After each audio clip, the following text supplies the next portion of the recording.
Van Riemsdyk to the front looking for an Ovechkin deflection that went high. Alex is still there. Score! He can see the mountaintop from here. We're at DEFCON 5. Welcome to 32 Thoughts, the podcast presented by the GMC Sierra AT4X. Dom, Silver Slugger, Shramati, Kyle Bukauskas, and Elliotte. I don't know if I solved anything, but I tried. Friedman, back with you once again. You watched the segment on Saturday night, the goaltender interference segment, right? Yes, we'll get to that a little bit later. It was a segment, all right. So before we start the meat of this podcast, guess what I've been driving?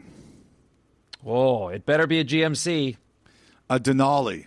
I've been trying out a Denali. Oh my gosh, only the best. Do you know what I feel like driving this thing? Man, oh man, oh man. Like $1 million? No, I feel like Thanos. And not one Infinity Stone wimpy Thanos, but 6 Infinity Stones with the full glove Thanos. When you are sitting in this thing and you are driving it, it's a powerful feeling.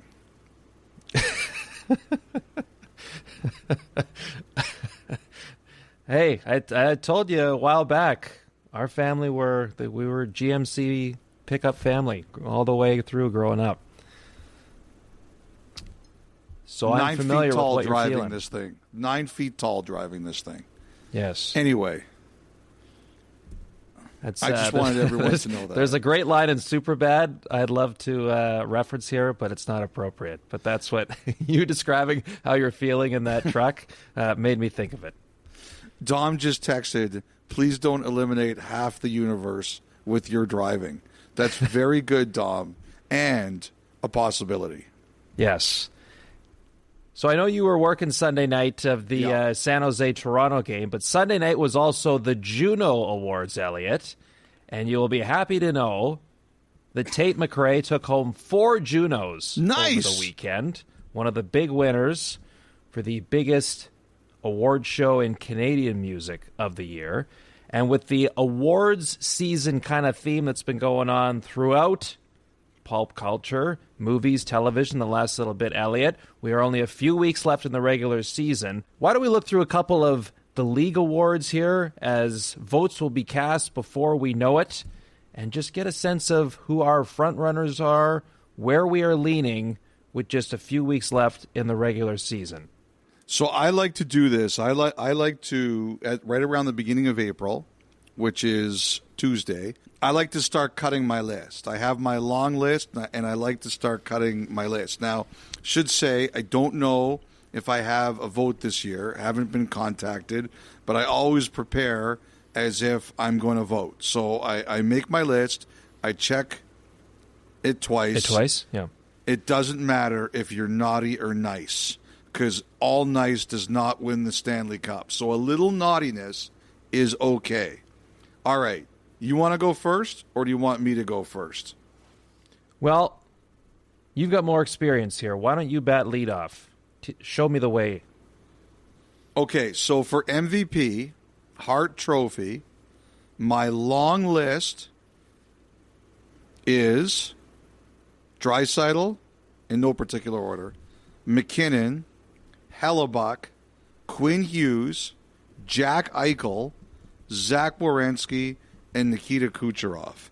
Kaprizov was big there for me, but injury has ruined his candidacy. Mm-hmm. But that's my long list. How does that compare to yours? I'm all kind of around it. And I keep going back to Hellebuck right now, honestly. I know we don't have to... Hellebuck's your guy? I know you're not picking today. It doesn't matter. Things can still change. But, I mean, it's you're splitting hairs. I feel like we're going through the process again of selecting Four Nations rosters. Like, at a certain point, there's no real bad answers when you're talking about this collection. Oh, don't worry. The names. fans won't look at it that way. Oh, I know they won't. They never do, which makes this all great. As I always say, if I don't pick your player, it's because I hate your city, your yes, team, that's right. them, and you. Yes, full-on Joe Buck styles. That's good. That is very good. But Hellebuck's my guy right now. Okay, I mean, that's a good pick. I know you're pandering to the Winnipeg audience, but that's a really good pick. Like, if Vancouver made it, I was going to think long and hard about Quinn Hughes. Yep. I was right there with you. It's not looking good right now.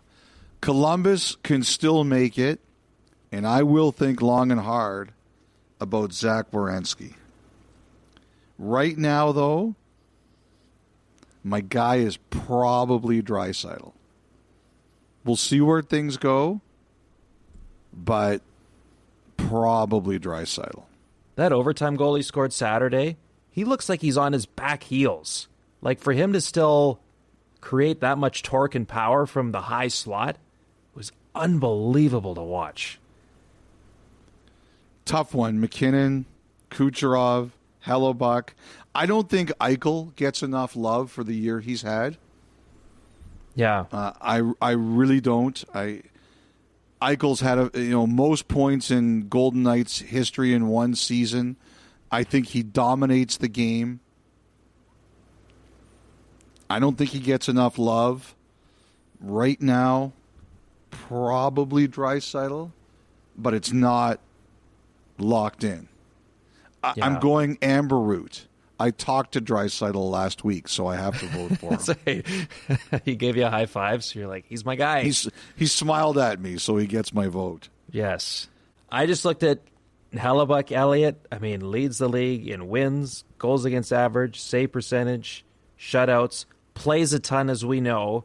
I think only Vasilevsky has just edged him in games started this year as we record this conversation. At last check, that goals saved above expected stat that I know some people, when they hear the word expected thrown into a metric, the eyes glaze over and tune everything out, and I understand. But effectively, you're looking at who's making the saves that maybe they aren't necessarily supposed to, and he's the best at that. And we always talk every year about the most important position in hockey, and when he's got a clean sweep of all those categories, man, I understand he's got a good group that's playing in front of him too. That doesn't matter. He's their best player. That's where I'm at right now. Not your worst argument. You've had plenty of arguments worse than this one. Okay. This is good. Norris. Yep. I'll go first. Obviously, I have Hughes and Werenski there because if I'm considering them for MVP, I have to consider them for Norris. Cale Makar. Cale Makar. I've also the guy who got ruined by injury, Heiskanen. Yeah, good point. Heiskanen ruined by injury. Other names I've had around there, but like I think Hughes, Werenski, and Makar are a tier above everybody else. There's those three guys and everybody else staring at them. But the other guys, I've kind of put there: Hedman, Jake Sanderson. Like Jake Sanderson's starting to he finishes fifth with me, but Jake Sanderson's starting to get to the point where he's going to be getting consistent votes. Josh Morrissey is a big one too. I have Chychrun around there. I have Faber around there, but they're sort of like in the conversation. To me, Hughes, Werenski, Makar, top three guys, and everybody else is filling out the ballot. Right? Yep. What do you got anything different? No, I think that's good. Like, I know, I mean, Victor Hedman's kind of become like a legacy type guy, but I mean, he's again had a pretty impressive year. Still not putting him in that triangle at the top, as you say, Elliotte. I'm very much with you there. But what he's kind of another triangle guy do you think it is? Isosceles, equilateral, or scalene? How could you be so obtuse? I'm very obtuse. Yes. Max was just going through geometry a couple weeks ago, so I actually do know my triangles right now. That's good. Fresh on the mind. Fresh in the mind. Who's at the top of the list? Well, here's my other issue with this one. So a couple years ago, Adam Fox won the Norris when they didn't make the playoffs with the Rangers, right? Yeah. There wasn't anybody who grabbed you. One of the reasons he won, and I voted that year, was there wasn't anybody who made the playoffs that you said had to win it over a non-playoff Fox. And I do believe in almost all these awards, playoffs matter. Really matter. Because it's a hard league to make the postseason in, and it matters to me. I don't care if anybody agrees with me or not. It's my opinion, and it matters. And if Hughes and Werenski both don't make the playoffs, I don't see how you can give it to anyone but Makar. If Columbus makes the playoffs, going to be tough for me not to vote for Werenski. And we'll get to this in one of the other awards, I think what Werenski and some of the Blue Jackets have done this year, after the tragedy of the summer, it's so impressive. If you go back to the beginning of the season, did anyone think that Columbus would be anywhere near the postseason? I would like to find the person who could possibly convince me that they thought this was going to happen. And, Werenski, even if they miss, I might think about him for Norris. I mean, you're not wrong in that at all. You know who would have Werenski for the Norris if they had a vote, though they don't? Who's that? Jake Sanderson. Big fan. We'll give him a vote. Of Zach Werenski. Well, I don't make the decision. I think we've talked about this. I think dues for the Professional Hockey Writers Association is something like $40 a year. Do you think if Jake Sanderson handed you $40, he could get a vote? Me? I don't know. I don't think I can wield that enough. I mean, you should be able to hand $40 to somebody and make that happen. But I think we've talked about this, right? I'm a big proponent of having some sort of player input in the voting process. Peer input. If he gave you 1/10 of one Bitcoin, I don't even know what that's worth. But do you think he could get a vote? Sean McKenzie had the Bitcoin stuff going on Saturday from he did? Crypto.com Arena. Oh, that's right at the beginning. That was pretty funny. Yeah, that was very good. But yeah, he's a big fan of Zach Werenski. Who are you voting for? I'm Cale Makar right now. And I think Is it because you guys kind of look similar? Why would you disrespect Cale Makar like that?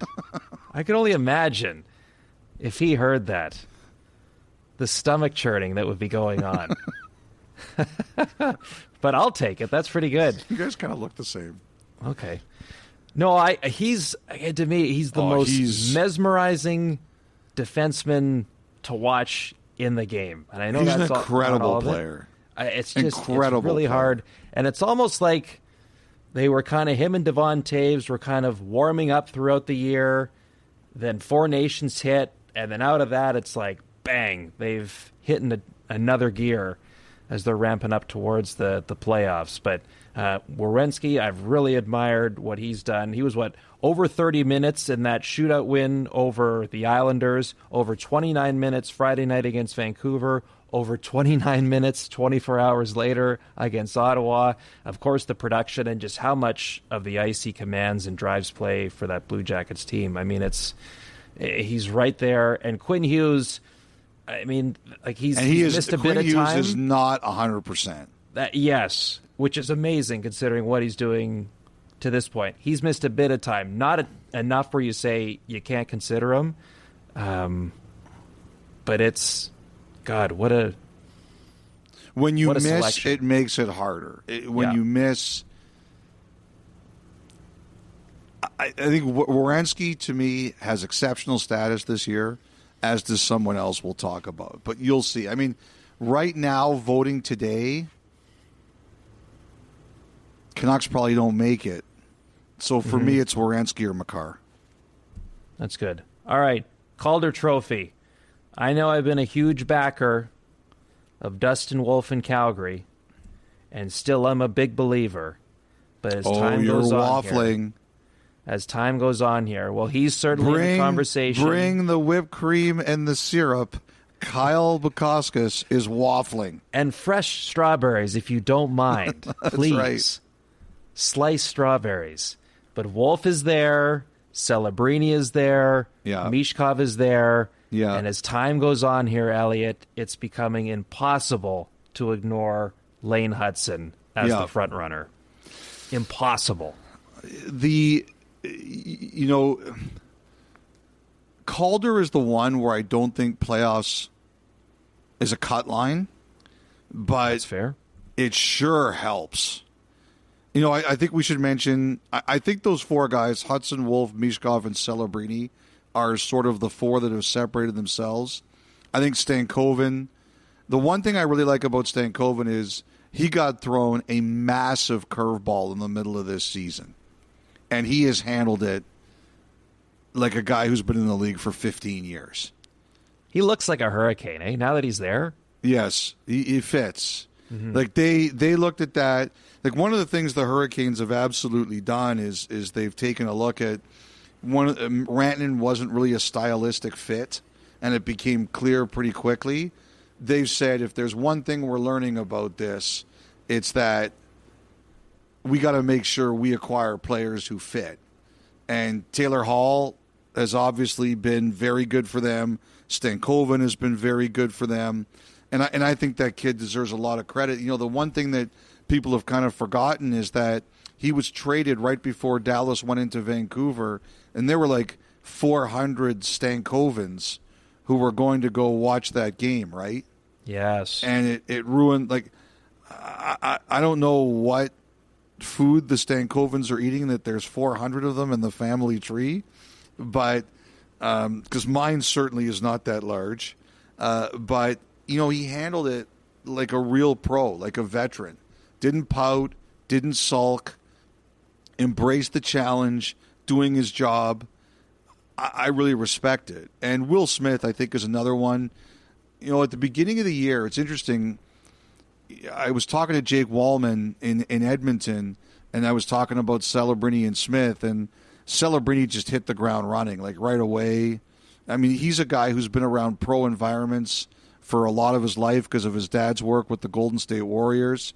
So I don't think he's overwhelmed by this, and at least the atmosphere. Like, there's still the challenges of being successful as an NHL player, but the pro life doesn't throw him. At the beginning of the year, there were times Smith looked overwhelmed, and one of the things Wallman said was that the veterans there were telling him, like, you're talented. You're talented. Just believe in yourself. Don't get rid of the puck all the time so quickly. Be smart, but try to make plays. And I think as this season's gone on, you see Smith doing that more and more. But it's those four guys. It's Hudson, Wolf, Mishkov, and Celebrini. Like watching Hudson against Florida on Sunday, I don't know how you couldn't vote for him, especially if they make it. But he looks fantastic. I mean, Wolf has been great. Celebrini's been good. Mishkov's been very good. He's hot lately. To me, it's Hudson or Wolf. I mean, the reason, if you look at Calgary's underlying numbers, and Vladar has started to give them better games lately, but if you look at Calgary's underlying numbers, Wolf has been incredible for them. Yes, they're a team that doesn't score. They don't score very much until like last week when they started winning comeback games all over the place. But they don't score, and he had them right there. But, we'll see how this goes for Hudson in Montreal. But right now, I think he's my guy. Still 2 weeks left. But right now, he's my guy. Yep. Over a point per game since the team started their run post-Four Nations. Logged over 20 minutes each of the last 12 games, and at times some real heavy workload, and just driving things for Montreal. It's been really, really impressive. How about Nicholas shooting the puck, by the way, at the Canadians at the end of the game? Yes. See you Tuesday, hey? In a playoff game, I've seen stuff like that before, and because they'll say, they're keeping souvenirs at the other end. So, or if a goalie's getting his first career shutout, you've seen teams send it down the other end of the ice, but or just hang on to it. You're right. Like Tim Taylor pretended he threw Ray Emery's puck in the garbage that one time when he gave it to him at the end of the series. But that was the Panthers, man. That is us saying we are sore losers. Just sore losers. And we're doing that. And good on the Canadians for standing up for themselves. Yeah. Caden Gooley was like, we kind of have their number this year, and they know it. Like it's good. Like it's good fuel for Tuesday night. Oh, yeah. That's a big game. Florida, back-to-back, Montreal, Toronto. Those are big games. Okay, Vezina, is there a point of even talking about this? Yeah. Especially after our Hart conversation. No, I mean, Logan Thompson's had a great year. Yes. Ottinger's had a good one. We'll spend 8 seconds on this. You know what? We'll spend 37 seconds on this. Ooh, very good. Start the clock. Yes. Connor Hellebuck is going to win the Vezina. Now, the general managers vote for this. Yep. So they handle it. Connor Hellebuck's going to win the Vezina, and he's going to win it by a mile. Yes. And some other good performances this year, but it's Hellebuck all the way. All right, last one we're going to do here, the Jack Adams. This is kind of an interesting one this year. Who's your list? So, the carburetor, Spencer Carberry, is there. You got to throw Scott Arniel there, of course, with what Winnipeg's done. We mentioned Columbus. Dean Evison is going to be in that conversation, whether they get in or come up just short. Jim Hiller's done a really nice job in Los Angeles this year. I mean, Craig Berube, especially if the Leafs win the division, he's taken that group to a position that they haven't got to yet, aside from the Canadian division in 21. And then there's Jim Montgomery. I completely forgot about that. Brian Spear, the producer of Hockey Night, he pointed out on Saturday night that since 1967, the Maple Leafs have won the division title twice. Yeah, wow. Twice in almost 60 years. That's crazy. So that's why I threw Berube in there. And then also Jim Montgomery with St. Louis rolling the way they are. Yes. Jim Montgomery is a really interesting one. There is precedent for this. Bruce Boudreau, his first year coaching the Capitals, he won it. And the timing is very similar. Bruce Boudreau was hired American Thanksgiving. Jim Montgomery was hired right at American Thanksgiving. Like, all the similarities are there. And I think all those teams like Vancouver and Calgary that are still chasing the West, they're probably not chasing the Blues anymore as much as they're chasing the Minnesota Wild. Yes. He's an interesting case. It's not, again, you've had much worse takes than this. Now, this is a bit of a funny one because the Broadcasters Association votes on this one. Now, you and I are not members of the Broadcasters Association. I believe that's similar to the Hall of Fame voting. I think it's only play-by-play people and color commentators who vote on those. If there's anyone else, I'm not aware of it. But that's who votes for the Jack Adams. So we don't have a vote for that. I have to tell you this. If I had a vote, you mentioned a lot. I would also mention Jared Bednar. I would also mention Jim Hiller. I brought him up. Oh, did you? I didn't. I wasn't listening to you. Did you mention Travis Green? No, I didn't. But that's a good one too. Why do you hate Ottawa? But I couldn't vote for anybody but Evison. For this award, I don't care. I could not vote for anybody but Evison. It would have to be him getting my vote. Yeah, it's a great choice because because they were in Ottawa this weekend, so I spent some time talking to some of the people around the organization before working that game on Saturday night, and right from the start, like, he gave players the spaces they needed. He allowed everyone to grieve, to process everything in their own way at their own time, but at the same time came in, it's his first year, and was kind of blank slate. Everyone's going to get an opportunity. Here's your chance to show me you deserve a bigger role or more than what you've been getting previous for those that were in that situation. And now you've got a great success story like a Matthew Olivier, who I think has absolutely benefited from that kind of mindset and messaging from the start of the year. And through all of what we have talked about and what the Blue Jackets have dealt with, that's a great pick. Great pick. So whether it's Evison, the other guy that I was thinking about is, again, Carberry. We're taking a Washington team that I don't think there were a lot of people picking them to be. This. We did not expect this. And a team that had a lot of new faces over the offseason and finding roles for everybody and having a lot of success. He was the other name near the top of my list right now, too. All good choices, but they're wrong. No, I have no issue with where your mind is at. I just think this year, I very good. You know, they're all great choices. I just think this year I couldn't vote for anyone but Evison if I had a vote. All right. Anything else you want to weigh in on there before we move on? This was a good exercise to get us started. We'll let the audience be the judge of that. Fair enough. We are going to get destroyed for some of these takes. There is nothing that infuriates people more than award talk. It's that time of year. Whether it's Tate McRae or Connor Hellebuck, the people will let you hear about it. Yeah, Tate McRae, I'm a big fan. Ever since at the All-Star game in Toronto, when our crew, which got there first thing in the morning, hours before anybody was there, except Tate McRae and her crew, and they watched her prepare to perform at the Toronto All-Star game, and they said to us, you guys think you take it seriously? You guys can't hold her jockstrap.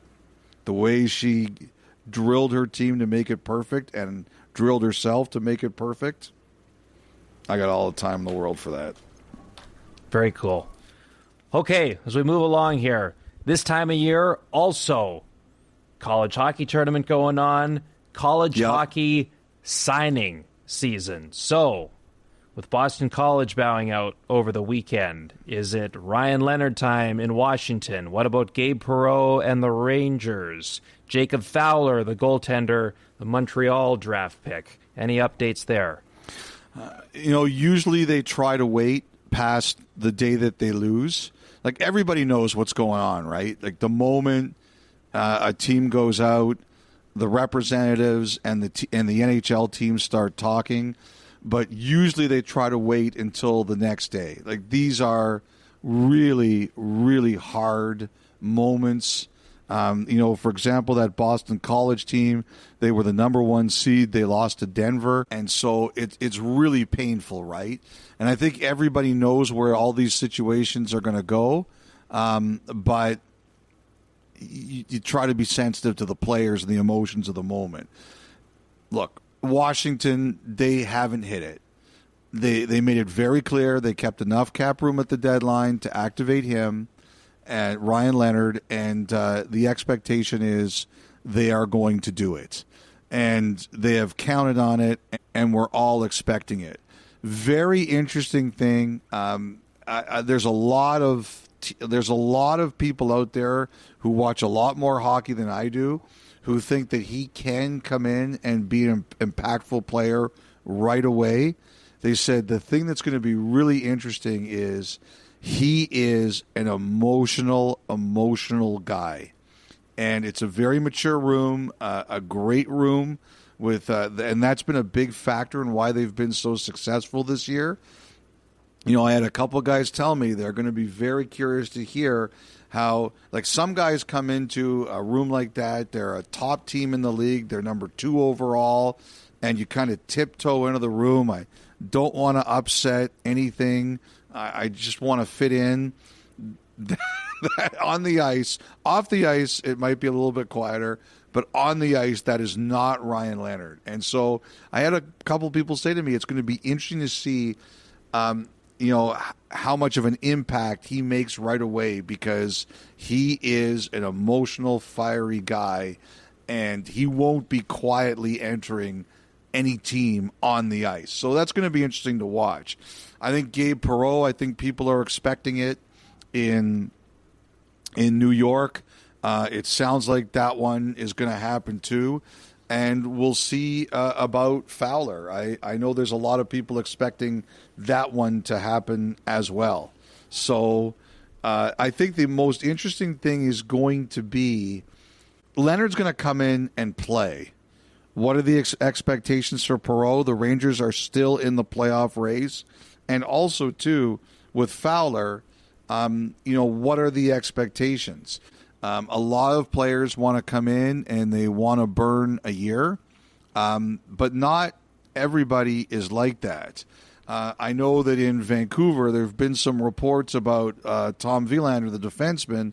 When his time comes, he may not want to burn the year because if your statistics aren't great or you're not ready right away, in 2 years, that can really hurt you in the negotiation stage. But if you're a scorer or you're an impact player, you want to come in right away and burn that year. I mean, the challenge for Fowler is that, every one of Montreal's games is a big game from here on in. So I don't know if that's even going to be an option for him. All right, what about Callum Tongue of Port Moody, BC? Oh, yes. Undrafted goalie from Yukon. I'm glad you reminded me about him. So Callum Tongue is a really good story. He's a really talented young goaltender, took a bit of time off, and he played this year for Yukon, and people were drooling about him. Like, there are a bunch of NHL teams chasing after this guy, and the expectation is that he's going to have an opportunity to go right away and probably will. He is a super talented young goalie. I know that Calgary was one of the teams that made a real chase at him, but it's a challenge for them because obviously they have Wolf, and the guy who beat Tongue the other day, Arseny Sergeyev from Penn State, he was a 7th-round pick in 2021. That kid looks like he's really starting to develop too. And so Calgary's a bit loaded with young goaltenders. So I think it would be a bigger challenge for them to get him, but I don't think the Flames were the only team looking at this kid and trying to convince him to come out. So we'll see where that goes over the next couple of days. And while we're talking about young goalies, I did want to shout out Harrison Menigan from Medicine Hat. He went through a really, really hard situation. His father, Derek, was at one of his games in Calgary a week ago. And Derek, unfortunately, had a heart attack, and he passed away. Just awful for the family. Harrison Menigan came back last week before Game 1 of the playoffs. Medicine Hat is playing Swift Current. And Willie Desjardins, the coach, said post-game that he wasn't going to play him, and Menigan asked to start. And so he started Game 1. He had a shutout. He won Game 2 with Medicine Hat 6-3. So they're up 2-0 on Swift Current. There's no right or wrong answer in these situations. Some people need time. Others say, you know what? The ice or the court or the field is where I feel most comfortable. It's where I can focus on something else besides what is affecting me in my life. I can just focus on the game, and he chose that, and he looked fantastic in their first 2 games. So just wanted to send the best to Harrison, and just a great moment in very difficult times, just showing the intestinal fortitude as he did. Yeah, and a really wonderful scene after that shutout Game 1 and how he got mobbed by his teammates there. You could tell those players really like him, right? Yeah. Really like him. It was beautiful to see. Really great. All right. So that was beautiful. What the St. Louis Blues have going on lately, Elliotte, beautiful. 9 wins in a row. They end the Avalanche 11-game home winning streak over the weekend. How about as the clock winded down there in the third period, those St. Louis players that were out for over 2 minutes, Jake Neighbors just like laying on the ice. He's got nothing left as the final horn goes. And the power of Jobu the voodoo doll from the movie Major League that belonged to Pedro, one of the characters that brought him good luck in trying to hit a curveball. Jobu has been a fixture in the St. Louis Blues dressing room, like in the movie, has its own stall set up. Jordan Binnington said post-game Saturday that they had a real motivational intermission speech to get the group going. It's almost, hints of Gloria in 2019 where something has helped grasp the St. Louis Blues, and they are running with lightning in a bottle right now. So his quote was, "You've got to understand his language if you want to know what he says." That was his quote I saw. How much do you want to bet, Kyle, that Jordan Binnington walked back into whatever area is behind the scenes, the trainer's room or whatever, after he finished that scrum, and he's like, "You're never going to guess what I just told these guys. Guess what I just told these guys." And they're all probably back there laughing their heads off. You told them what? Yeah. You told them he gave us a second intermission speech? Yeah, I would have bet Jake Sanderson's $40. Yes, and you would win. Yeah. Like, that's what I imagine after something like that is a player walks back into the room and says, "Guess what I just told these guys?" Yes. Yeah, you'll never guess where I went this time. And what people, forget is that in Major League, the movie, eventually Pedro Serrano, who's the hitter who has Jobu, wins in spite of him. He swears at Jobu and says, "I pray to you, I do whatever to you, and I still can't hit the curveball." Yes. So it doesn't end well for Jobu in that movie. I would think that, too, if you're the Winnipeg Jets, I would think, too, that if you're the Winnipeg Jets, you're looking at the Blues and saying, you never want to say you prefer one opponent over the other, but you wouldn't be too unhappy to see St. Louis move into 7th spot, wild card 1. Yeah. Well, it's just like, oh my gosh, we've kept our lead so we don't have to worry about Colorado or Dallas in the first round. And wait a sec, now we've got the hottest team in hockey potentially in the first round. That's our gift for holding everyone off and winning potentially the President's Trophy at the end of all this. As a team, you're really not supposed to say you think like that. But internally, I bet you there's some people with the Jets saying, "I'll admit, I'm thinking like that." The one thing that you really notice with them is that, Mike Kelly had a stat from Sport Logic where he talked about how they're just not giving up rush chances, right?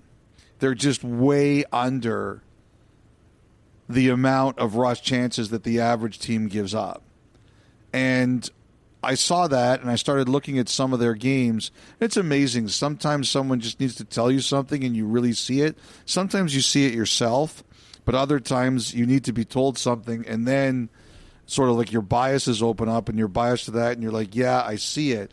It was pretty obvious they were defending teams well. They were slowing teams down. They really protect the house. What happened with Binnington, like if there was ever any doubt in Binnington's mind, and there probably wasn't, but what happened with him at the Four Nations, like I remember when Ovechkin won the Stanley Cup and Capitals won the Stanley Cup, we went to Washington the next preseason and we did a sit down with him, and he said, like, "What's the next question you're going to ask me? How are you going to doubt me now?" And I said, "You know what? Like, when it comes to hockey, no one's ever going to doubt you again. You did it. Like, it's over. You never have to answer the question." And Binnington, even though he won the Stanley Cup in 2019, because of the unique way in which he came on the scene and won it, there was always this kind of, was this a fluke? Was this a fluke? Was this a fluke? Well, now after that Four Nations, he never has to answer that anymore. Like, it's over. No one is ever going to question him again. And he's a confident guy, and he really believes in himself, but I still think that's a weight off your world. Like, no one ever doubts this guy again. And I think the Blues, too, as a team, Like, you see that, and obviously Parayko played with them, but, I mean, the Blues are watching this, and they're saying, like, look at the way this guy played here. If we just remember to defend and give him some predictability, who's going to score on this guy? And, that's what they do. Like, I do have to think that seeing the way he performed there, like, they were already trending better. They were doing really well. But I have to think that seeing the way that guy played there, if you're in that room, you're all looking and saying, as long as we do our jobs in front of him, why can't we be a threat after that? And the other thing, too, about Montgomery is he always had the reputation as being a really good offensive coach. I think he's showing here that he can teach you how to defend, too. Yeah. And he can teach you how to do both. And can be an incredible motivator with how he delivers his messages pregame or in the intermission. And they seem to be hitting all the right notes right now. And you mentioned Binnington, 10 and 2. It's very good. The Blues hitting the right notes. Glad you caught that. 10 and 2 since the Four Nations with a 209 goals against average. A lot of guys playing really well. Thomas playing great. Mm-hmm. Like a lot of players. Two ex-Oilers. Holloway. Yeah, Holloway and Broberg playing great. It's interesting. Like, I'm a kind of person who never tries not to look back. What happened. Learn your lessons. Move on. It's always easier with some things than others, but I really believe learn your lessons and try to move on. That's the Oiler fans and the Oilers, especially Holloway. Like, I mean, he looks like such a stud right now. That's going to sting for a while. You kind of have to say, okay, this whole thing with offer sheets, like, I was talking about this with someone on Sunday, Kyle, and they were saying to me, they were talking about this St. Louis thing and how well that did. And I think the interesting thing about this is, number one, the growing cap. Yep. On one hand, it's going to say, okay, we can make it easier for people to do offer sheets, but you're going to have to target some teams because for some of those teams, it'll make it easier for them to match them, the higher cap. Now, some teams might get stuck next year, and I had one guy say to me, he wonders if what's going to happen is you see some teams do big one-year offer sheets. Like when Vancouver was thinking of offer sheeting Jamie Benn all those years ago, they were going to do a one-year deal that they didn't think Dallas could match and then do another deal. And that extension would be with Ben. It wouldn't be an offer sheet. But they do the big offer sheet for 1 year, and then they do another deal. And like someone was saying to me, is that the way teams are going to do it? Because in a couple years, everyone's going to have cap room. But next year, not everyone will. Like teams are looking like, who are the clubs that are going to be aggressive? And they kind of look a little bit at Philly. And Philly has, in 2026, they have their first, they have their second, they have their third, they have their fourth. They've got 7 draft picks in the first 2 rounds this year. Not relevant, but they can stock up whatever they need to do. It's interesting. Like, teams are starting to look around saying, is that going to be the offer sheet team this year? Is that going to be the offer sheet team this year? Like, who's that team going to be? Because there's no doubt the way Holloway and Broberg have played,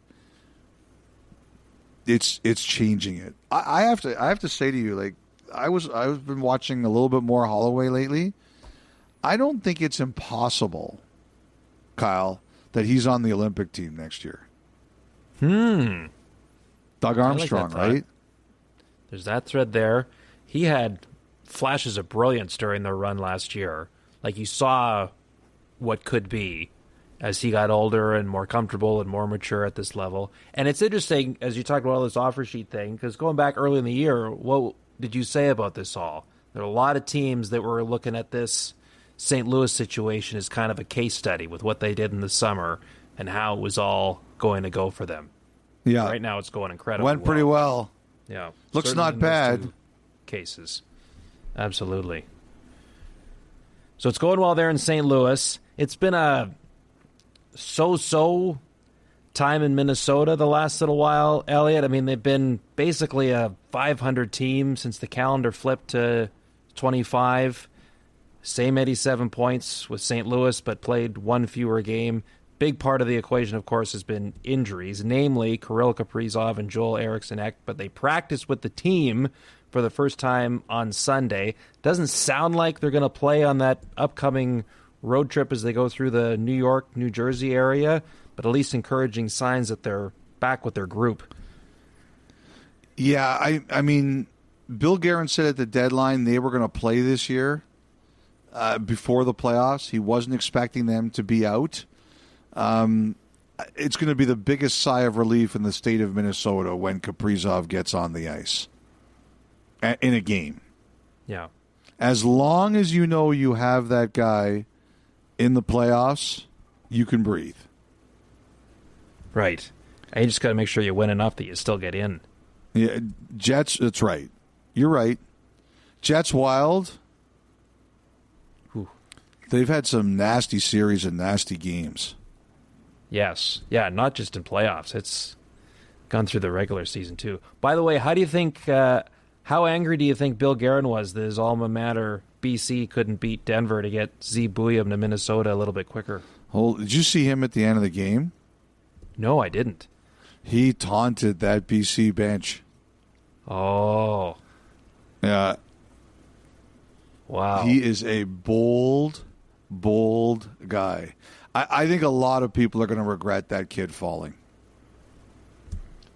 That's going to be one of the best things that ever happened to the Wild. I mean, Kaprizov was a late pick. Nothing's going to beat that. But that's one that's going to be a big part of Guerin's legacy, was drafting that kid.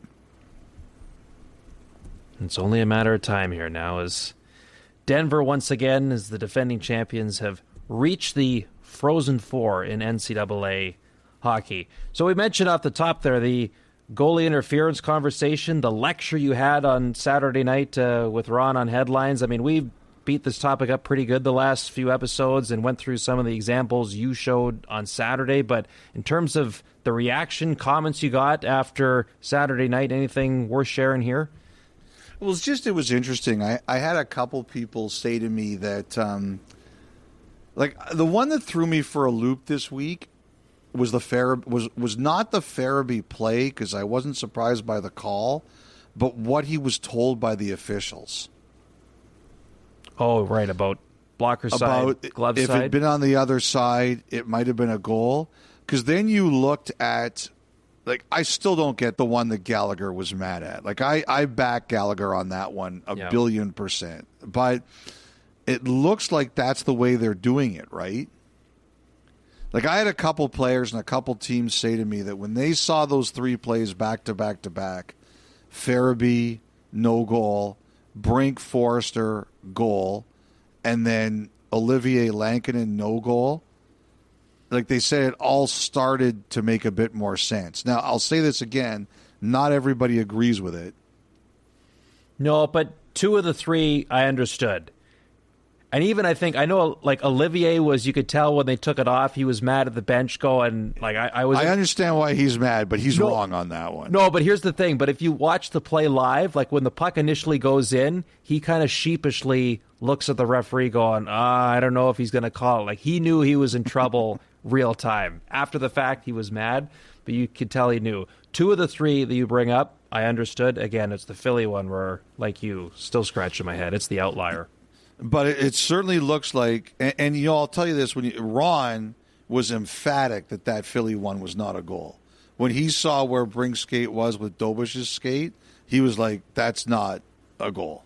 Didn't allow him to push across. Yeah, I agree. But this is what the thing is, they just have to stick to this, right? And I know some of I heard that on Sportsnet Radio in Vancouver, there were some complaints that Tocchet didn't challenge the Boone Jenner goal that made it 5-5. That was a crazy challenge if they did it. And he was right not to challenge it. Yeah. Like, when you look at it, Jenner, his skate is not in the crease until after the puck goes in the net. Yeah. Like, that is not interference. Yeah. That would have been a terrible challenge. Him doing a bit of lip reading there at the bench, he's going like, I'm 50-50 at best, knowing the time of the game and the score and all that. It was the right move to let it go. 100%. Now, I'll say this too. I know we're going to talk about Canucks Jets here for a second, but there was the offside challenge in this game, and thankfully the goal counted, the Vancouver goal. Yep. You saw that one? Mm-hmm. I think if you get a challenge that's that close, the situations room should just say, we're not changing that call. Yeah, but okay, how close is that close? How close do you have to be to fall into that category? That one was like that was a thin slice of the onion. You know what I think they should do? When it's that close, you know what I think they should do? Unless you have 8K cameras, as Dom said, this is what you do. You say, okay, we got the call. We're going to look at it. Let's go pour ourselves a coffee.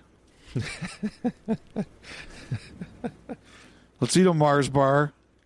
Yep, too close to call. And that is not what we should be challenging. It's too close. That's like Seinfeld at the rental car center. Can you talk to the manager about this, please? Yes. So then they're mocking it through them. Oh, I'm going to talk to you and make it look like I'm bringing up their case to you, and I'm really having a conversation here. Oh, yes, and now I don't think this way. And they come back, and there's nothing we can do. Sorry, sir, there's nothing we can do. Yes, that is not like those challenges make me crazy. I'll also say this too. Steve Yzerman said at a GM meeting years ago that if it's close, the officials should let the play go. I mean, he said they wave should it off? Yes. Like on an offside? Yes. If it is that close like that, wave off the offside. Let the play go. Err on the side of goals. Now, I'm sure there's some linesmen who are listening to this while they're driving, and they have just crashed into a utility pole. And I know they take great pride in their jobs, and I would never insult them. But I have always believed that that is right. If you think it is super, super, super close, let the play go and let video review sort it out. Let's err on the side of goals. We do love goals here, but, man, easy to say here. Different conversation in the moment where you've got to make a decision in a split 100%. second. I just think that should be put in their heads. Yeah. So I'm putting it in their heads. It's not the worst thought you put into people's heads. Oh, some people will think it is. I already know who's going to text me about this on Monday. Oh, good. I can't wait to hear. So that offside challenge there, Vancouver-Winnipeg. I mean, the Jets ended up pulling away there in the third period. That was a long road trip for Vancouver. 6-gamer. They got 6 of 12 points out of it. I just wanted to mention quickly, like watching Tocchet there in the post game, I'm not suggesting, he's resigned to anything. That's a guy that's wired to keep fighting, to keep finding answers. But it just seemed like there was a sense of they're obviously missing some important guys. Their most important player has not been at 100%, though he keeps trying to make stuff happen. It was a long trip, as I mentioned. The Jets they could win the President's Trophy. Just seems like, I don't know, reality's setting in a little bit there from the head coach. What's your sense? Well, the tough thing is that the Canucks have played the same games as the Wild. They have the game in hand on the Blues, and they're 6 points back. The Flames are 7 back of the Wild and the Blues. They have more games in hand, 2 on Minnesota and 3 on St. Louis. The challenge for both these teams they're really far back in the tiebreakers. Like Vancouver and Calgary have 26 RWs, regulation wins, which is the first tiebreaker. The Blues have 30 and the Wild have 33. It's borderline impossible to catch them in that. So what Vancouver and Calgary are really looking at is you probably can't just tie these guys. You have to beat them outright, right? Mm-hmm. So that's another point you have to get. For all intents and purposes, the Canucks are 7 points out of the playoffs and the Flames 8. It's a really tall order for Vancouver. You're never going to quit, but it's a really hard challenge for these two teams. You know, the thing with Calgary is there's already starting to be some grumbling I'm seeing about, well, now they're in the middle again. I think you have to look at the big picture in Calgary this year. The biggest success the Flames had this year was that they made their players happy again. Like the last couple years, it was always about, will this guy go? Will that guy go? And finally it got to the point in Markstrom's case where he just didn't want to be there anymore, right? And there were other guys who left too. But Markstrom in particular was like, I got to go. I can't do this anymore. And they traded him to New Jersey. This year, the Flames room has done a 180. You look at Huberdeau, rediscovered his game. You look at Kadri. I wouldn't call it an MVP season because he's not on the list of top players in the league who are MVP candidates. But in a lot of ways, I thought Kadri played like an MVP this year. I thought guys like, Anderson struggled a bit at the end, but I thought he played great. Weegar played great. And a lot of their kids, like Coronado, took a big step. Wolf looks like a number one goalie. Zari, really sad, the injuries that happened to him, but he looks like a player. Like, they look like to me this year in Calgary, even if you finish, quote-unquote, in the mushy middle, it's a successful year for you because you're going into the summer and the questions aren't about who wants to be here. Now, you've got to figure out Anderson signing a contract, but that's not about him not wanting to be there. That's business. And business to me is different than I don't want to be there. We'll see how that sorts itself out. I think this was a big year for Calgary. Vancouver... I think the thing now is I think they've made Tocchet an offer. And obviously that offer didn't get it done. I don't know how soon he's going to want to talk about it, but eventually it's going to get to a point where they all have to decide when do they want to sit down and talk about this. And I think this is just a bigger conversation than just Tocchet as does Tocchet want to stay. I think there's two conversations that are going to be had here. The number one is okay, where are we going? What do we agree about on our roster? What do we disagree about in our roster? What's our process from here on in? The thing about Vancouver is after last year when they gave Edmonton everything they can handle, there's no way they saw this year developing as it did. And now they've got to sit there and say, okay, where are we? And where are we going? So that's number one. Number two, I think also with Tocchet, he's got an option for next year. I can't see the Vancouver Canucks saying, we're going to hold you to that option if we all agree this isn't the right path. I just don't see that. So to me, it comes down to, do you get a new deal or not? And some of that is going to be term and finances. And, if they want to extend Tocchet, it's going to go into a bigger number than they've paid a coach in quite some time. And how do the Canucks feel about that? I think that's going to be as much the decision for Vancouver as it's going to be with anything else. but I just don't know when they're going to sit down and discuss it. Because even though the math is not good, I'm not sure that he's going to want to do it while there's still a chance. I guess that's what an agent's for. Yes, exactly. I could totally see going, let's talk once we get through this, for good or for not so good, over the next few weeks in Vancouver. All right, a couple more things to get through here, Elliotte. Philadelphia, the John Tortorella dismissal aftermath. There were the reports of that verbal altercation between Tortorella and Cam York after that Toronto game. York said he took full responsibility for his actions, understood the benching. The next game against Montreal. Anything else you can kind of clarify and clear up with what went on there?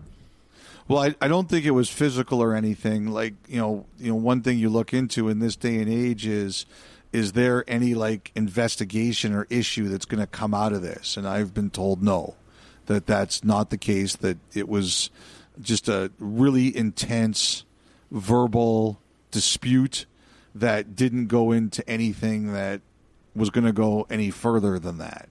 I think this. I think it's pretty clear now that since the trade deadline, it just like things kind of just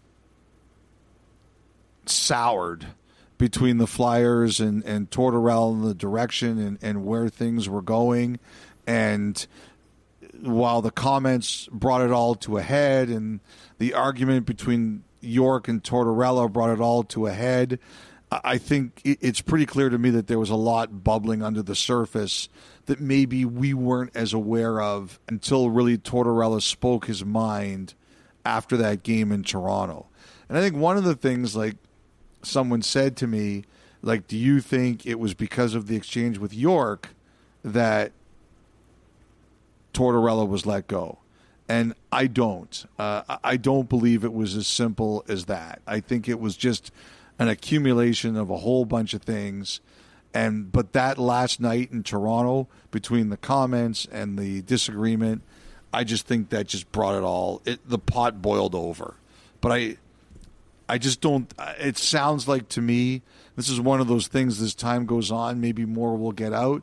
It just seems like to me that it was just headed in that direction, especially after the trade deadline. And it probably, the goal was probably to let it finish out the rest of the season.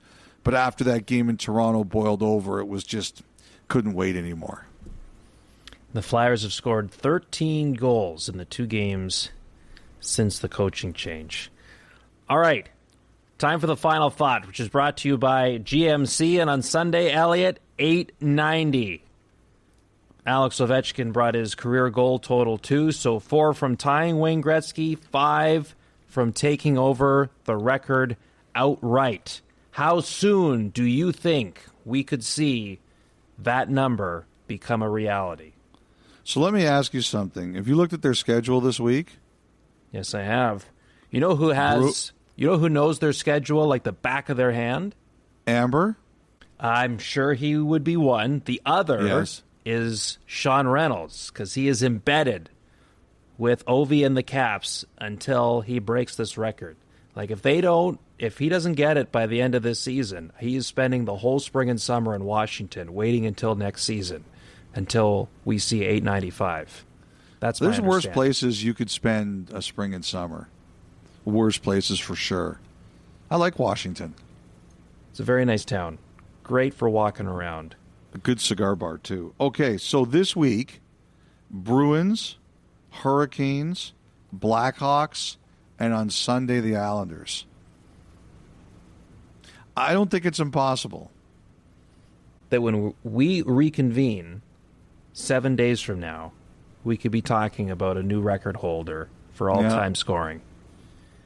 Only one of those games is a home game, though, Elliotte. This Friday against Chicago. I got to comfortable with that. I'm comfortable with it, I can tell you. Believe me, I'm not the person who's going to be comfortable with this. And remember, they said they're not holding him out.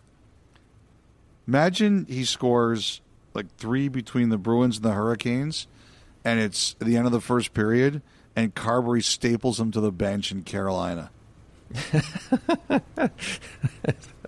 He sits the final 40 minutes.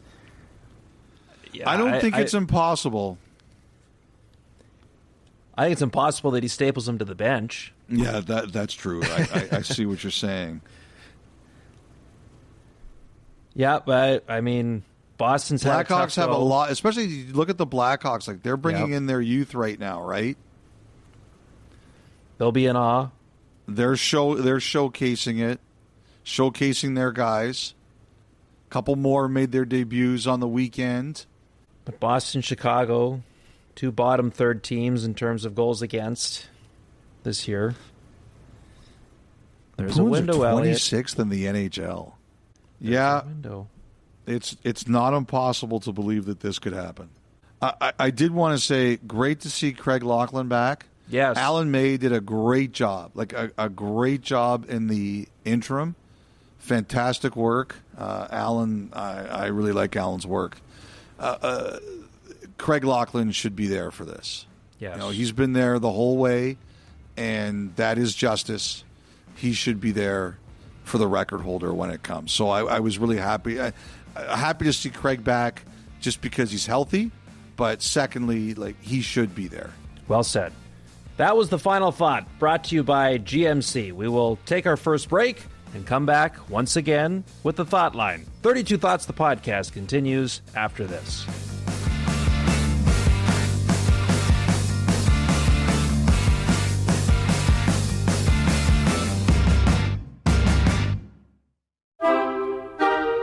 All right, welcome back. Time once again for the Thought Line, where dreams come true, where ideas are put into practice. Anything is possible at this part of the show, Elliot. Yes, Kyle, all of that is correct, and I've got some additions and commentary based on the last Thought Line. First of all, someone said to me, a big Spaceballs fan, that I did not correctly mention your yogurt. I hate yogurt, even with strawberries. Your excellent drop-in. Yogurt! I hate yogurt! Even with strawberries. When we were talking about expiring coaches and players, we did not properly credit Spaceballs the movie as to where that reference came from. So I wanted to do that. Well, those who knew. Those who knew, but this particular individual felt that Spaceballs was deserving of a mention, being the great movie it was. That's very fair. And comedy classic. I also wanted to shout out producer Brian Spear, who laughed so hard when he heard me ask Trent Frederick if he was going to wear number 11. He said to me, "What was your follow-up? What about 99?" And I wanted to mention that because I thought it was a really good line. Nice. Couple other things. So the sandals and socks debate has ignited a firestorm among listeners of this podcast. Kathy Broderick, our producer, sent me the picture of when the Leafs played San Jose and Patrick Marleau, Joe Thornton met with Austin Matthews, Mitch Marner, Will Smith, and Macklin Celebrini. That picture. Will Smith was wearing sandals and socks. So when you combine Will Smith and Connor Bedard with that look, I am not going to win this argument among millennials. Those two have greater purchasing power, let's just say, than I do. I cannot compete with that. I am an old. Even though this look is awful, I cannot compete with that. I'd also want to shout out the broadcaster, Kate Pedersen, who does some stuff with Dave Pagnotta on the Fourth Period, used to work for the Canucks and the Predators. She sent in an Insta story of herself going shopping wearing sandals and socks. And I would also say that Kate Pedersen is probably more popular among the listeners than I am too. However, I would like to shout out the Stanley Cup champion Florida Panthers, who had a sandal Sunday as part of their game against the Montreal Canadiens on Sunday. I guess it's SoFlo weekend, so they did this as part of it. And all the videos and photos that were on their social feed, I saw Evan Rodrigues, I saw Nate Schmidt, I saw Anton Lundell, and I saw Gustav Forsling none of them wore sandals with socks. So I feel validated that the reigning Stanley Cup champions and a legitimate threat to repeat, all of them are on my side in this one. Credit for Schmidt for really leaning into this. Not only was he wearing sandals with no socks, but he was carrying a sand bucket and had zinc on his nose. Schmidt really went out of his way to play the part. A couple more notes, Kyle. A fan named Cody Yuntola was talking about our names that don't fit, like the New Orleans Jazz and the Utah Jazz. And he brought up one that I think a lot of us have forgotten, the Los Angeles Lakers. Initially, the Lakers were based in Minneapolis, Kyle. You didn't know the Lakers are from Minneapolis? No, I didn't. I missed that one. Oh, okay. Well, you are young. So I excuse you on this one. The Lakers were initially based in Minneapolis. Minneapolis in the state of Minnesota is the land of 10,000 lakes. So they were known as the Minneapolis Lakers. And there are people who are saying the Lakers is a stupid name for L.A. because there aren't that many lakes there. But I think it sounds so great, Los Angeles Lakers, that it should never be changed. You were talking about tape on sticks, right? Yep. Jeff Murdoch brought up Ben Scrivens.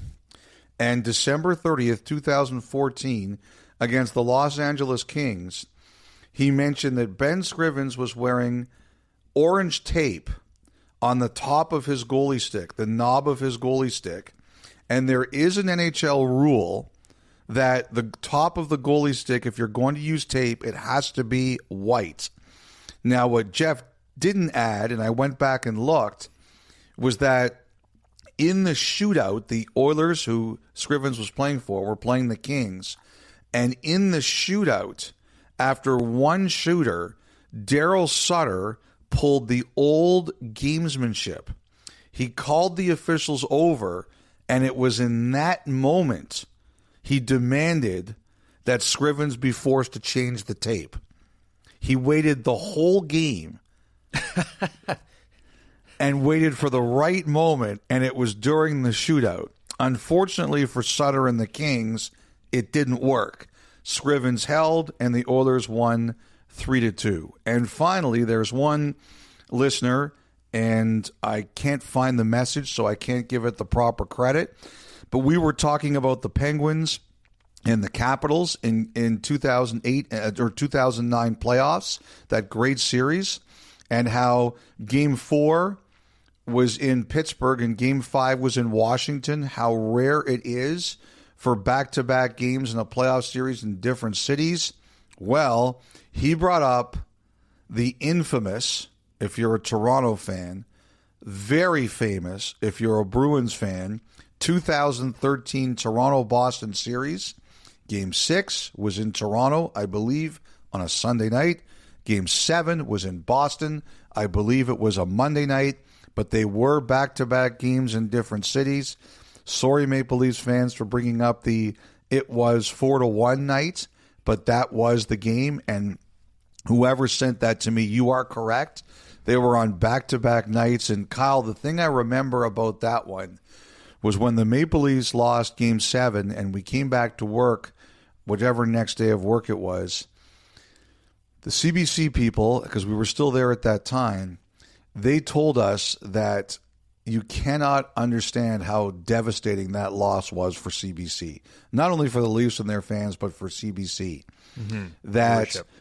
Yeah, and ad sales. So for Game 7, I remember we came in, they told us that the intermissions were going to be 1 minute shorter in terms of content.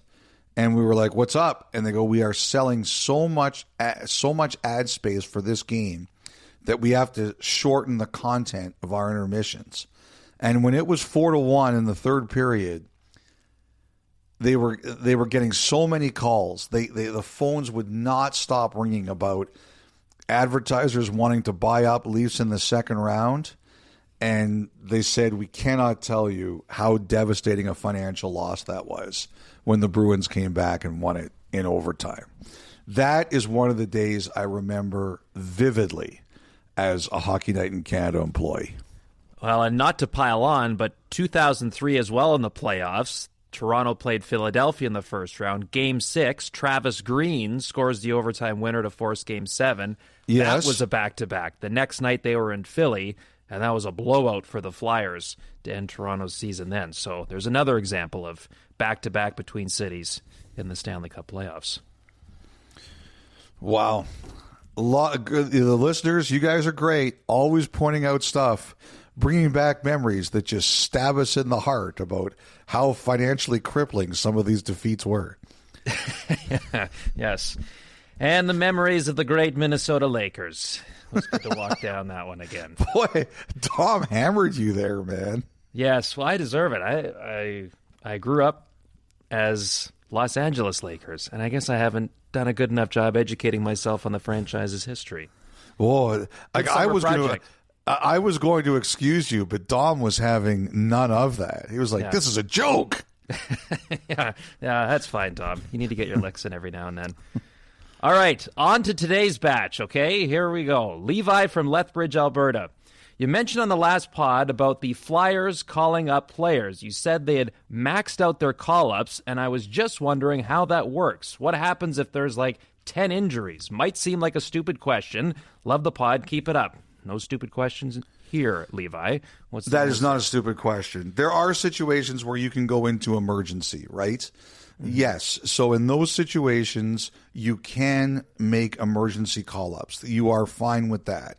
And once your AHL team is finished playing, and for the Flyers, that's Lehigh Valley, then you can call up all your black aces, right? So all the players you want to call up, and you have plenty. But the thing about this particular situation with Cam York is that they wouldn't say, the league wouldn't allow you to use a disciplinary incident as an emergency. So that's why they had to dress him, is they wouldn't be allowed to call up a player because it's not an injury or anything like that. Okay, Blake from Newburgh, Indiana. Hello, Kelly Dom, longtime Bolts fan and pod listener. I've been having internal debates regarding the Capitals' goaltending plans come playoff time, but I haven't been able to come up with a concrete plan since both goalies have been lights out all year and the team seems to play so well in front of them every game. Seems like a great problem to have for a coach. I would love to hear your thoughts on how the Caps approach their goaltending when it comes time for the playoffs. Will it be one of Logan Thompson or Charlie Lindgren's net to lose, or will they continue to rotate every other game like they have done most of this season? Thank you for all you do, and Goal Bolts, a Lightning fan with curiosity of the Capitals' goal situation, Elliotte. Interesting. I figured the Lightning fan would end the question about the Capitals goaltending with something like, I hope both of them lose. But, very sporting, very sportsmanlike. I have to say I'm very impressed.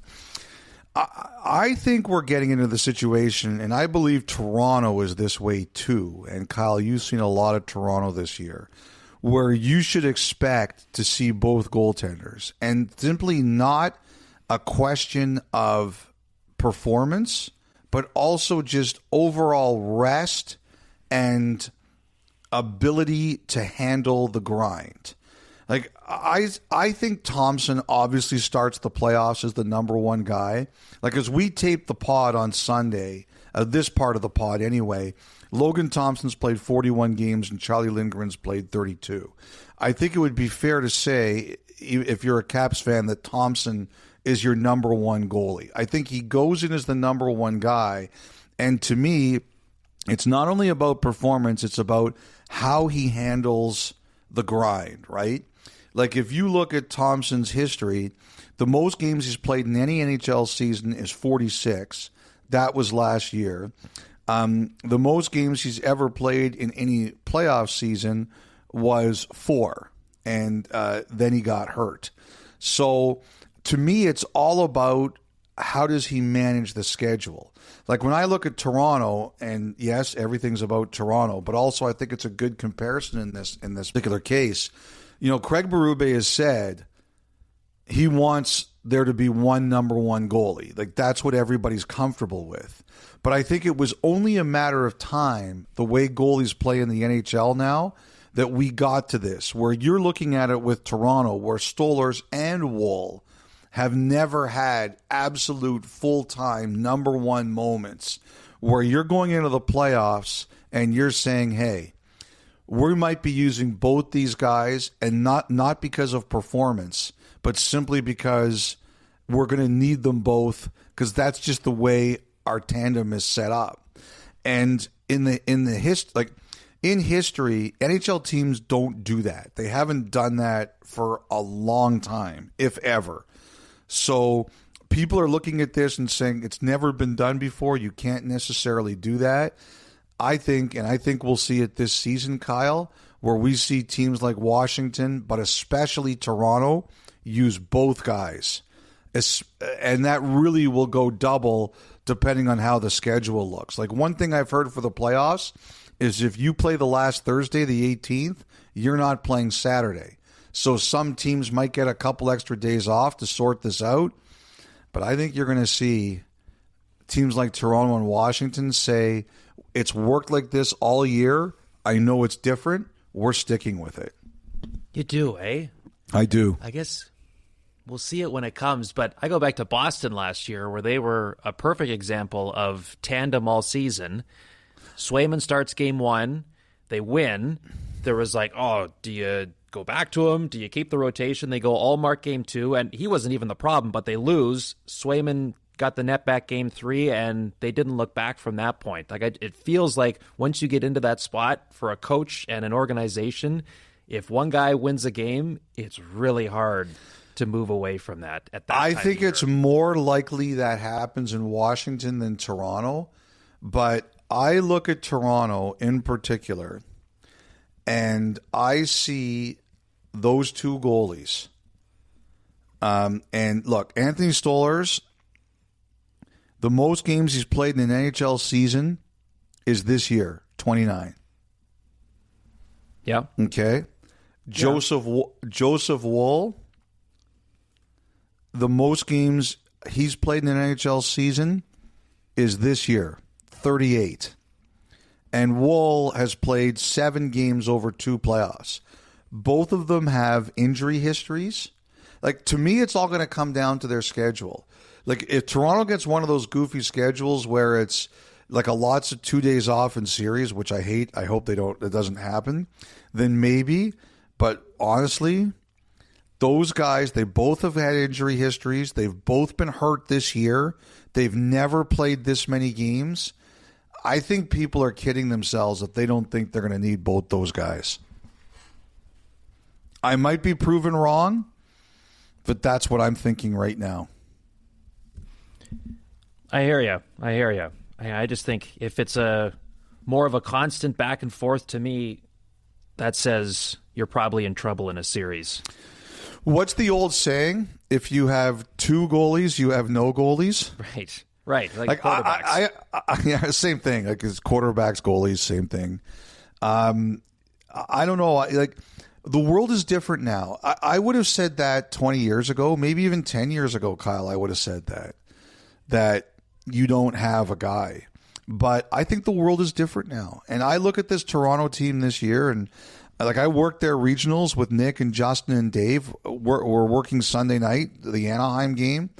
And I really believe that is antiquated thinking in Toronto's case in particular, and you have to be prepared to think differently.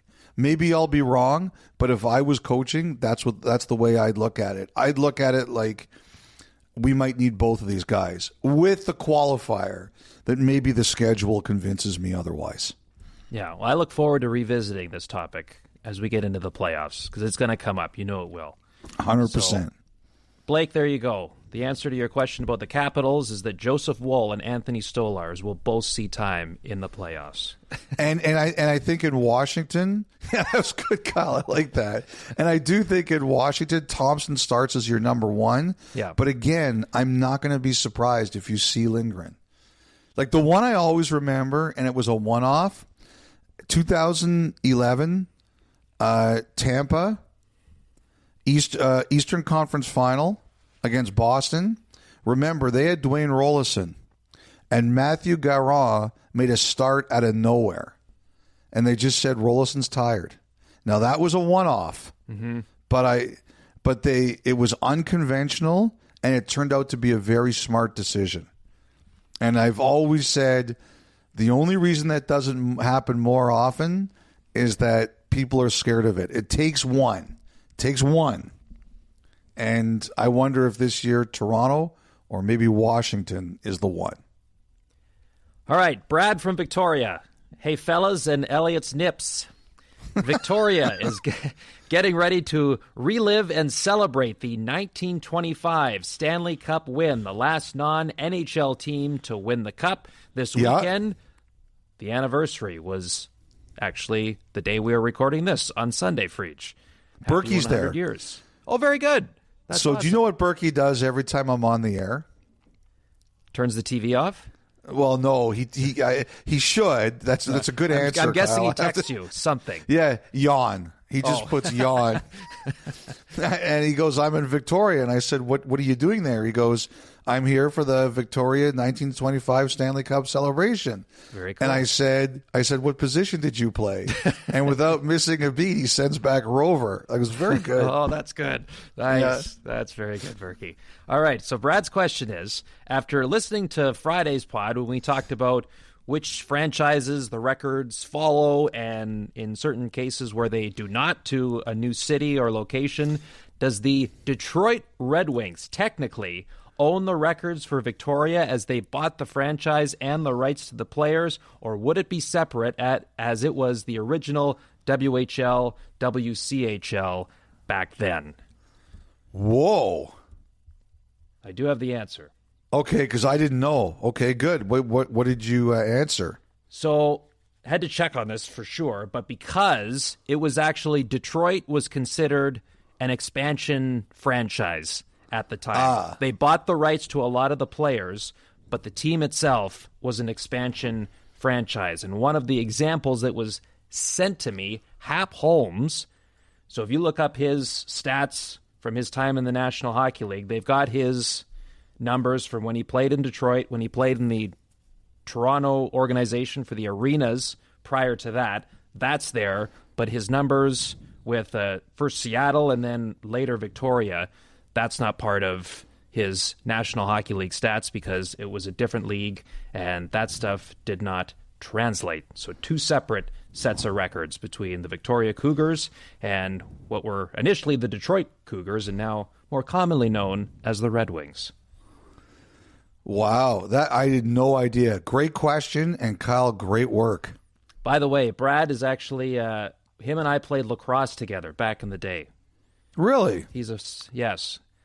Yeah. So, Brad, thanks for writing in, buddy. Good to hear from you. Brad, I want to hear about Kyle as a lacrosse player.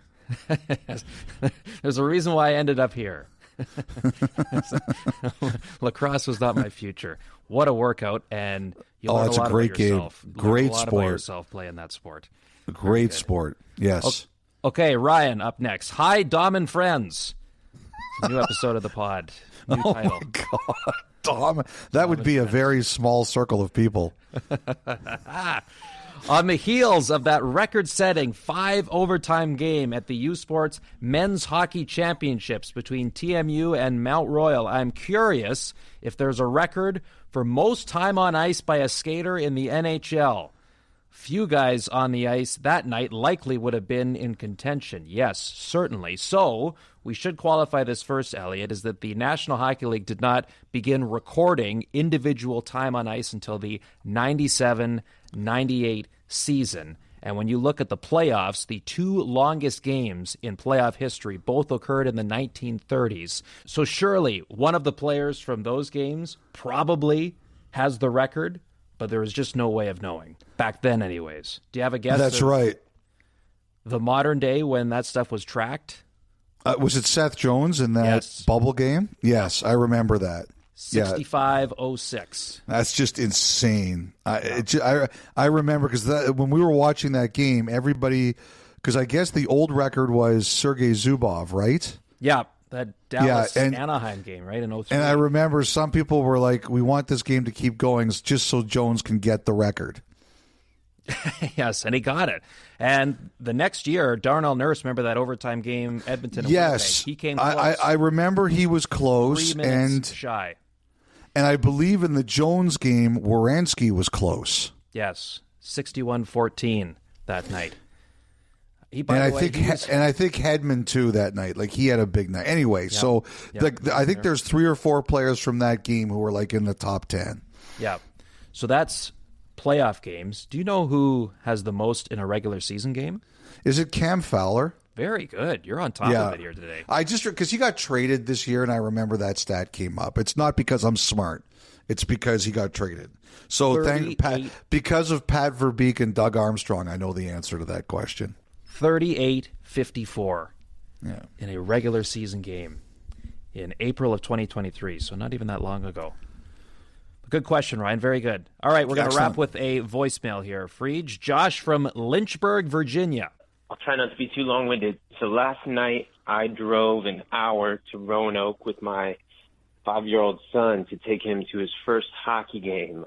We went to a SPHL matchup and saw the Roanoke Rail Yard Dogs play. It was a hell of a game. Scrap right off the opening face-off. Back and forth, 5-5 at the end of 3 periods, went to overtime, and the home team scored with 12 seconds left and 3-on-3 for the W. Anyway, all this to say, I'm maybe a little sentimental in my feels right now, having taken my son to his first game. It was an awesome experience. He was stoked, albeit a little overwhelmed by all the chaos. But I'm saying all this to ask you guys if you have any special hockey memories with either friends or family that stand out to you. Simply put, it's a game, but it ends up being a vessel for a lot of great connections and memories, and me and my son certainly made one last night. So anyway, if you don't want to share one of those stories, feel free to just park a little bit more time to talk about how great the St. Louis Blues are. That would be great. Let's go Blues. Let's go Rail Yard Dogs. And thanks for a great podcast. Been a listener since the beginning. Well, I mean, you can hear the emotion in Josh's voice there. First of all, I'm glad you had a great time with your son.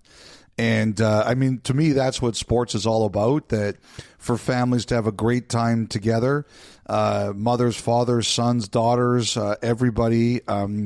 That's what it's all about to me. Like hearing you talk about Dan is pregnant. So, you're about to have, and you and her are about to have those years together, and they're going to be awesome. I think a lot about, I do have memories. I have memories of going to games when I was a kid. I've told this story before. I'm from Toronto, so by osmosis, when I was a kid, I was a big Leaf fan. But I went to see the Leafs and the Blackhawks when I was about 9 or 10 years old. It was a 2-2 tie, and a bunch of Blackhawks stopped and signed autographs for me after the game. So that was obviously a big night in my life, and it made me a Blackhawks fan. I remember I kind of jokingly got mad at my dad once. The Leafs hadn't won a Stanley Cup since 1967, and the Blackhawks, it was almost 50 years before they won one after their last one in 1961. I remember telling my dad, you couldn't have gotten me autographs from the Oilers or the Devils or something like that, like somebody who actually won cups while all this was going on. But that was really huge. I would say this too, like with my son, he likes going to sporting events. He's more of a musician than he is an athlete. He's actually a very good athlete. I tell my wife that his real dad must have been an elite athlete because my son is a very good athlete. And And but we went to go see Toronto, Minnesota last year, and William Nylander scored in overtime. And like, I don't really care who he cheers for. I let him pick his teams, but my wife Steph was like, "No, he's cheering for the Leafs. We're in Toronto. He's going to be a Leaf fan." I said, "Okay." And so William Nylander scored a beautiful overtime winner. Oh yeah, for Toronto to beat Minnesota, and he was like the first guy in the crowd to jump to his feet when they scored. And I was just kind of sitting there watching him and how excited he was by it. It was a beautiful goal. And it was just a really nice moment because, like I said, Max is a good athlete. He's just not much in terms of team sports. It's just not for him. So to see him get so excited watching the game, I really liked it. So it was a very special memory for me. How about you with your family or anything like that, Kyle? Yeah, so the first NHL game I went to with my dad, I've told the story elsewhere before, but I was, I think, 6 years old. Anaheim was my team. We talked about that. Paul Kariya was my favorite player. So we were going to see the Mighty Ducks play in Vancouver. It was late March, and I think Anaheim was kind of in the playoff hunt then. Like, it was a big game for them. I don't think Vancouver was good that year. Anyway, so we're sitting up in the third level, and right over kind of top where the benches are, and I just remember looking down at the tunnel as Anaheim came on the ice, and you're waiting for 9 to appear, and like, what a cool moment that was to like see him in person for the first time. Anyways, first period, I don't think either Vancouver was up 1-0 or there was no score, and intermission, we kind of sat and waited, and then we went out to the concourse, went to the washroom. Intermission starting to come to an end, and at this time, a lot of the concession lines had started to dwindle as everyone made their way back to their seats. My dad said, why don't we get some food now while the lines are short, and then we don't have to worry about it the rest of the game. Okay, that makes logical sense. So we're standing in line, we order whatever we got, and you hear like commotion right out in the bowl. And we get back to our seats, and we sit down. That's what it was. It was 1-0 Vancouver at the time, and then we look at the video board. Now it's 1-1. And we're like, oh, my God, like Anaheim scored, we missed it. And John Ashbridge, who was the PA voice there at the time, legendary voice, comes over the PA and says, Anaheim goal scored by number 9, Paul Kariya, assist to number 8, Teemu Selanne, and to number 20, Steve Ruchin. Mm-hmm. And I'm Western Ontario. I'm like, oh, my God, like not only did Anaheim score, my childhood idol scored, and I missed it. The final score of that game, Elliotte, was 8-1 Vancouver. I had to sit there and I watched 8 Vancouver goals, and the one that I came for wasn't even in the bowl for. I missed it. I completely missed it. It was a blowout, and I remember at like 5 or 6-1, my dad stood up and started applauding Vancouver's efforts, and I just thought, like, you traitor, standing up and cheering at that point. I was so heartbroken and crushed. Like, that's your first NHL game, and that was the result. Anyway, we laugh about it now, and actually when hometown hockey was in Campbell River, my hometown, a couple years ago, someone at Sportsnet, they went to the archives and found that goal because I told the story then, and so I got to see it finally. Like, my dad and I got to watch that goal live. Well, not live, but we got to watch it together after all these years later. But that was my welcome to the NHL moment as a kid. Wow. Oh, man, that's tough. Oh, boy. Yeah. Yes. I remember, like, even turning on. I don't even like to make fun of that. That's tough. Oh, that's really tough. It was rough. Waking up the next morning and turning on the highlights to try to see it there, but it's like an 8-1 game. They're not going to show the Lone Anaheim goal. So it took over 20 years to finally see it. But anyway, it was worth it. It's a good story now. A great story. And you're going to have lots of great memories coming up, Kyle. Best years of your lives. I appreciate that. Yes, we look forward to it. All right. Thank you for submitting that, Josh. That was fun. And I'm glad you had a great time. I could tell by your message that you really had a great time. 1-833-311-3232 if you'd like to submit a voicemail like Josh did, or by email, 32thoughts@sportsnet.ca. One final break as we wrap up this episode of 32 Thoughts. The podcast continues after this.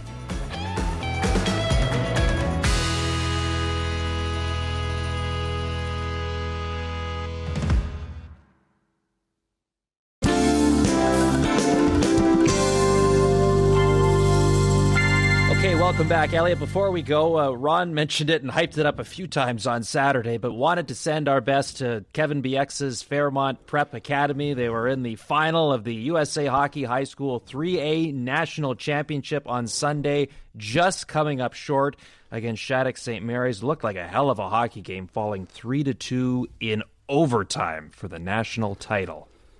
Well, I just want to say congratulations to the Shattuck kids, but I really feel terribly for Kevin's Fairmont Prep team. First of all, Kevin, I know how much he puts his heart into this. He really loves coaching those kids. He really loves this group in particular. And I was looking at the box score, and it was 2-0 for Fairmont Prep after 2. They gave up 2 in the third and 1 in overtime. They were outshot 40-17, so they were really, really battling to stay in that one. In the third period in overtime, Shattuck St. Mary's outshot them 19-4. So I wanted to shout out Matthew Bennett, who was the goaltender for Fairmont Prep. He made 37 saves, and I have no doubt that a lot of them were of the difficult variety. The winning goal was scored by Mark Allen Arujo from Shattuck St. Mary's. Kevin and I, we like to poke fun at each other, but this, as far as I'm concerned, is off limits. I know how hard his kids played. I know how much he cares. His son, Cole, of course, plays for the team. Cole is going to play in the BCHL next season, and congratulations to Shattuck St. Mary, but I feel for Kevin and his kids. I know how much that one's going to hurt to get that close, be 20 minutes away, and even in a game where the ice is tilted against you and you're holding on, it still feels terrible. But that's a hell of a team, and they've built a hell of a program there. That's the one thing about Kevin, too, isn't it, Elliotte? Because, we all see him on TV. There's the charisma. There's the ability to give jabs and barbs and always have a comeback for anything. But when you talk to him about his team and that group of boys that he's been with for a number of years now, and that was their final season together. It's really neat to hear him talk about how much he cares and also trying to set that group up for success wherever the next step is, whether it's in hockey or life, whatever it may be. It's neat to kind of get a glimpse of that side of Kevin Bieksa too, apart from what we see and love so much about him on TV every week. There actually is a really nice, caring person there. You might not always be able to tell it on television, but it's there. Trust me, it's there. All right, some things to keep an eye on this week on the network. Tuesday night, if you're up late on the East or right in prime time out West, Edmonton is in Vegas. That can be seen nationally on Sportsnet 360 at 10 Eastern, 8 Mountain Time. Scotiabank Wednesday night hockey this week. The chase for the Atlantic Division continues. The Florida Panthers are in Toronto on the air at 7 Eastern. Game time a little after 7:30, 4:30 Pacific. And then we've got another national night Thursday. Boston Bruins in Montreal, 7 o'clock Eastern, 4 o'clock Pacific. That will be the next day you and I convene in advance of Friday's pod. Have yourselves a great week, everybody. And you too, Elliotte. Have a great week.